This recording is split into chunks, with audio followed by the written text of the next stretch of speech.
Assalamualaikum. Welcome to my YouTube channel Mishad Mentorship. I am Misbah Seher and today I am going to discuss one of the Bertrand Russell's essay in the praise of idleness. उसने ये ऐसे 1932 में लिखा था और उसमें वो एक आइडिया को चैलेंज करता है कि hard work is always good.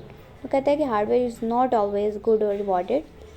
तो इसकी समरी को मैंने कुछ की पॉइंट्स में लिखा है हेडिंग्स के साथ।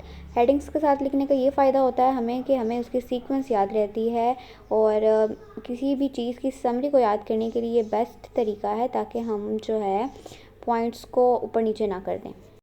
तो पहला पॉइंट हमारे पास है the old saying and the Russell the change of mind.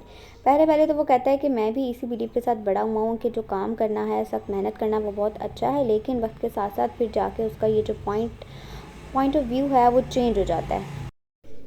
दूसरे पॉइंट में जी ये एक कोटेशन कोट की हुई है, the man who lends his money to a government in the same position as the bad man in the Shakespeare who hire the murder. यानी कि वो कह रहा है कि एक ऐसा बंदा जो कि अपनी मनी गवर्नमेंट में इन्वेस्ट करता है वो बिल्कुल ऐसे ही है जैसे कि वो किसी मर्डर को पे कर रहा है। ठीक है, यानी कि सेविंग मनी जो है वो एक अच्छा आइडिया नहीं है। थर्ड पॉइंट में वो हमें दो काइंड्स बताता है वर्क की। The first one is moving matter यानी कि फिज़िकल लेबर और दूसरा है unpleasant and badly paid the management यानी कि एक वो क्लास जो कि काम बहुत सख्त मेहनत करती है, दूसरा वो जो कि ऑर्डर देते हैं।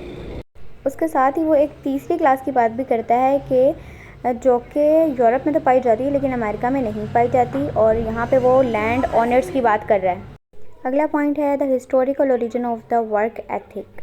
इसमें वो हमें प्री इंडस्ट्रियल रेवोल्यूशन का बताता है कि किस तरह से जो है वो निचला तबका काम करता था और ऊपर वाले बैठ के खाते थे, और ये जो निज़ाम है वो बहुत सालों तक ऐसे ही चलता रहा। लेकिन अब जो है मॉडर्न डे में हमें स्लेवरी की ज़रूरत नहीं है। अगला पॉइंट है जी modern technology make the four hour work possible. Russell कहता है कि हर बंदे को एक दिन में सिर्फ 4 घंटे काम करने की ज़रूरत है, इससे ज़्यादा काम करने की ज़रूरत नहीं है। अच्छा, यहाँ पर रसल एक एग्ज़ाम्पल देता है कि एक पिन फैक्ट्री है जो कि इतनी पिन्स बनाती है जो कि पूरी दुनिया में काफ़ी हैं, और वो वहाँ पे जो वर्कर्स हैं वो 8 घंटे काम करते हैं। लेकिन फिर एक ऐसा तरीका इन्वेंट हो जाता है जिसकी वजह से जो है वो प्रोडक्शन डबल हो जाती है। वो कह रहा है कि in a logical world all the pin workers would just switch to the 4 hours day instead of the 8। कहता है कि लॉजिक तो ये कहता है कि 8 घंटे की बजाय अब सबको सिर्फ 4 घंटे काम करने की ज़रूरत है। लेकिन जो है असल में क्या होता है कि वो लोग 8 घंटे ही काम करते हैं और पिन्स बहुत ज़्यादा बन जाती हैं, प्रोडक्शन ज़्यादा हो जाती है, और उसके बाद क्या होता है जी जो कुछ कंपनीज़ बंद हो जाती हैं, लोग अनएम्प्लॉयड हो जाते हैं, बेरोज़गार हो जाते हैं। The total free time in society end up identical to the sensible plan, but now half the people are completely ideal and starving, while the other half are still exhausted from overwork.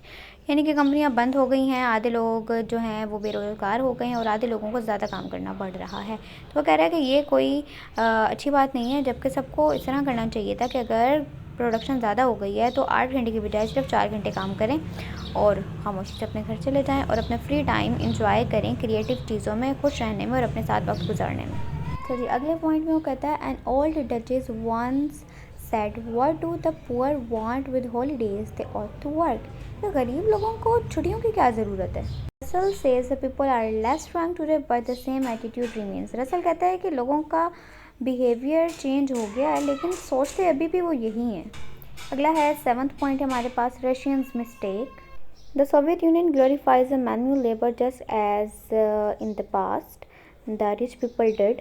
यानी कि जिस तरह के पहले लोग करते थे कि हार्डवर्क को उन्होंने ग्लोरीफाई किया है। वो कहते हैं कि तब क्या होगा कि जब टेक्नोलॉजी इतनी ज़्यादा बढ़ जाएगी कि हमारे पास काम बचेगा ही नहीं, फिर क्या करेंगे हम लोग।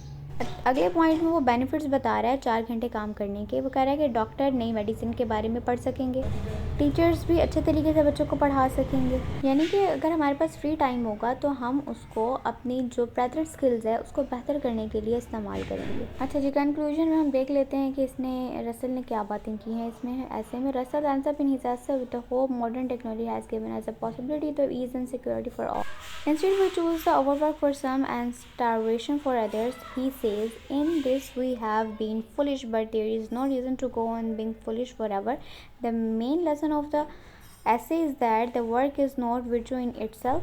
It is only a means to an end. The real goal of the life is happiness, kindness, and enjoyment. By reducing the work hours and sharing the free time, we can create a better, more peaceful world. ये की quotations हैं उसके original text में से, इसको आप अपने summary में कोट कर सकते हैं. And if you like my video, go and share it with your friends, and like my video and subscribe my channel. Thank you.